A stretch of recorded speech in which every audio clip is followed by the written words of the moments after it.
জানেন, ইমাম হাসান আর হোসাইন রাদিয়াল্লাহু আনহুমার ছোটবেলার একটা ঘটনা শুনলে মন ভরে যাবে। একদিন খেলতে খেলতে দুই ভাই ভুল করে বাড়ি থেকে অনেকটা দূরে চলে গেলেন।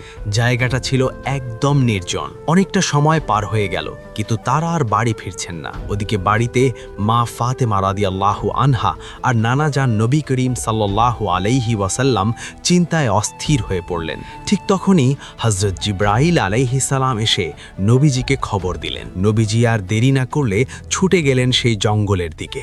সেখানে পৌঁছে তিনি যা দেখলেন তা ছিল এক জান্নাতি দৃশ্য।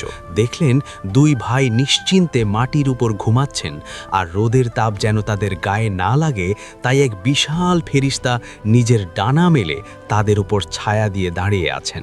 আসলে আল্লাহ তার হাবিবের নাতিদের কষ্ট সইবেন কেন? তারা তো সাধারণ কেউ নন, তারা হলেন জান্নাতের যুবকদের সর্দার। বন্ধুরা, নবী পরিবারের